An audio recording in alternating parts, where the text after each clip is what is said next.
We've been on a journey to develop independent learning skills with our children. What we were finding was that the more we put in front of them, the more challenges we threw at them, they were able to meet them, and it led us to ask, well, what else can they do then? What else could they do? What's next? So we were pushing and pushing so far. I think that we just came, it wasn't a kind of a sudden revelation moment, it was just the fact that we realised that we'd probably gone as far as we were going to get in a traditional classroom. So the next step at West Thornton was to bring in the builders and get rid of traditional classrooms, knocking down the walls in between to create a single large-scale learning area for each academic year.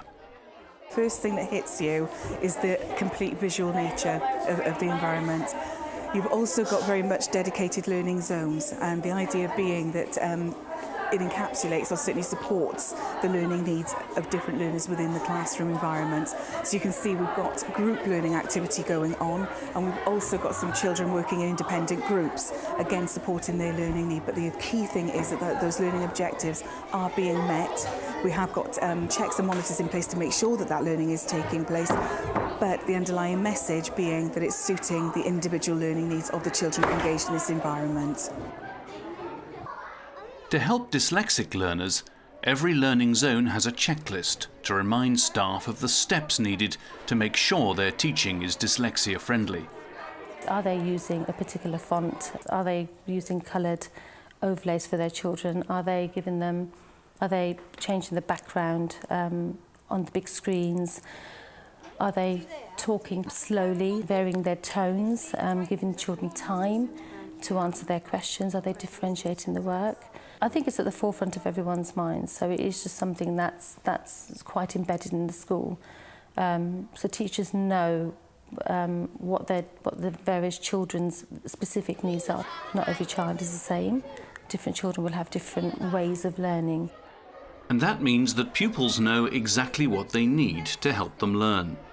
So when I read, if there's no yellow books, I could always get a white book and then get a yellow overlay and then read on that. What happens if you don't have the overlay? If I don't have the overlay, I can't read because it's on white paper. Yeah. What does that look like? It's really hard because the letters bounce and they move because I don't know why. For each dyslexic learner, a learner profile is produced so that any member of teaching staff can quickly assess their needs. Each learner also has a passport to help them understand their own strengths and weaknesses. On white sheets, I couldn't read well because what's it called? Letters kept on jumping around. Now I have green paper, so it helps, and the green paper doesn't jump around a lot. Can you tell me some of the things that you find difficult? Write numbers the correct way, read and at least 10 minutes every day, staying focused, write with joined up handwriting, organising my work and spell some words correctly and understanding what I have to do. The passport's a sort of natural process, tailored for the specific needs of individual pupils. So the idea of the passports is that at the beginning of the year, when a child is put on a support plan, a meeting is held between myself, the pupil, the child, the teachers. We all get together, we talk about the strengths of the child. Parents have a massive input because it's really important. They know their children best. They're able to say what their strengths are, what their children like at home, what they like doing. And then we talk about the areas for development. So every child will know what their personal challenge is, whether they're finding it difficult to put words onto paper, whether they're struggling with understanding.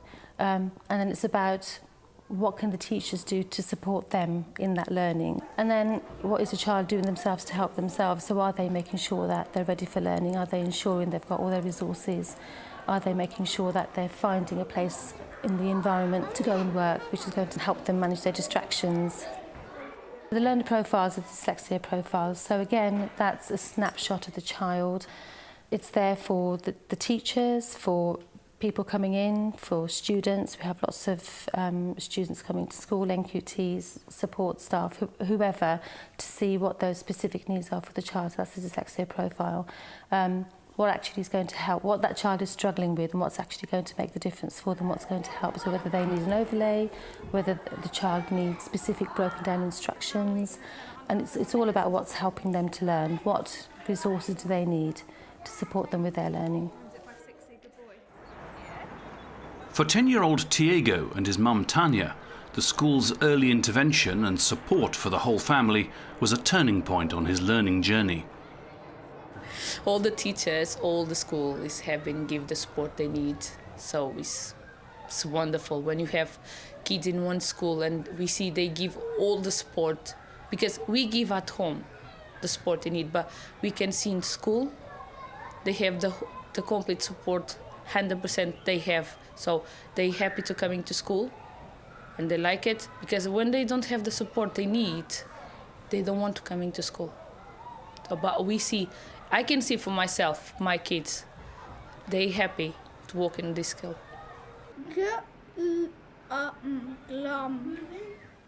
Tiago now spends several hours each week in West Thornton's Explorer Zone, where pupils receive closer supervision and more focused learning tailored to their specific needs.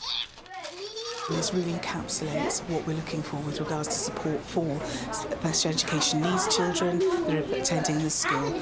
So what we've got going on here are really intensive exercises. You can see there's lots of resources around. The genius, if you like, in supporting these children is how these resources are used and how they're utilised.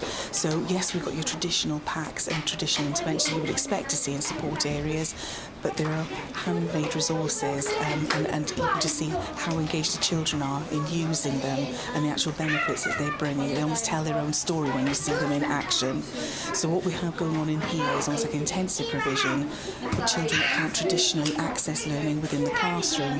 When they come in here in this very protected environment where a lot of the activities are focused around play, and they can access learning from using these really effective resources, and they're experiencing success in using those resources as well.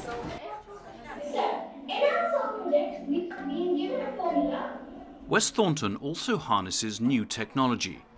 Every child has access to a tablet, and those with specific needs are encouraged to use websites or apps that can help them. Burnt down. There you go. Good boy. Copy it. At the heart of all learning at West Thornton is a celebration of the struggle.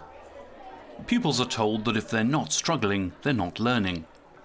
It's an inclusive principle. It means pupils with any specific learning difficulty aren't singled out.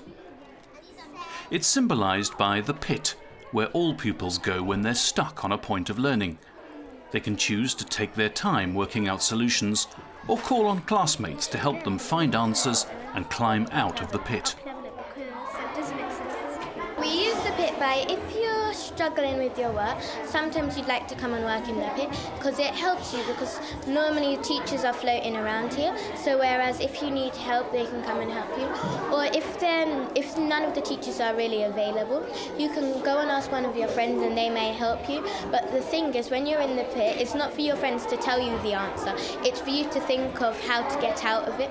So sometimes when I'm in the pit I think of different methods to do it, or an easier way to do it. Our children know that learning is a challenge.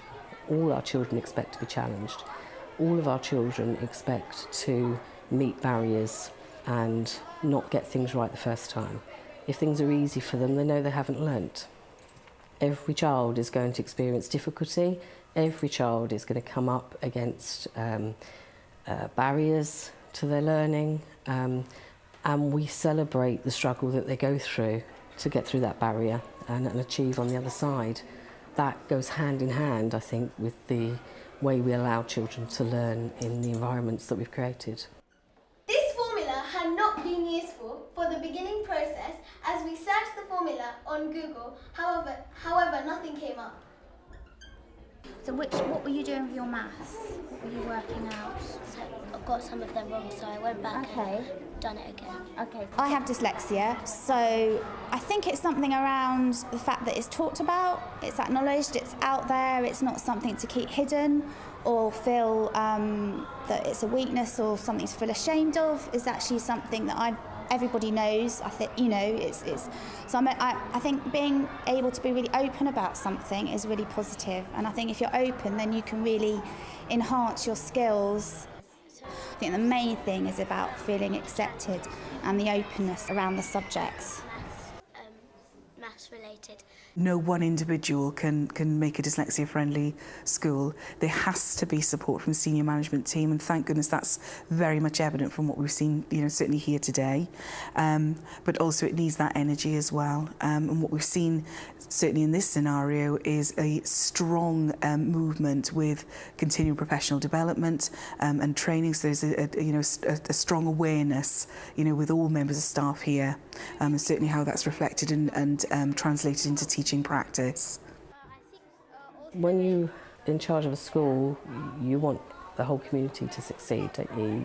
You have responsibility for 100% of those children, and so we want a successful learning community for everybody, whether they have a diagnosis or a label of something, or they come with extra this or extra that, it doesn't matter. Everybody is going to meet difficulty and struggle at some point in their lives, and so we're trying to equip children, of course, to be literate and numerate, but actually our journey for the last 7 or 8 years has been far wider than that. We're after the and what else? You know, what do these children need when they leave us to be able to be successful in the future? Not just at secondary school, but actually the qualities that are going to take them through to be successful in the rest of their lives. So yes, of course, we want high standards of literacy and numeracy, but we also want qualities of personality that means that you are resilient to failure, you are up for a challenge, you're not going to collapse as soon as something gets tough for you, because you realise it's part of life. You know about the power of collaborating and teamwork, and that you are skilled within that. And so, you know, when you see job ads out there, that tends to be what employers ask for, isn't it? They will assume as well that literacy and numeracy is taken for read. Actually, we want those qualities that are going to take people through and be successful with them for the rest of their lives.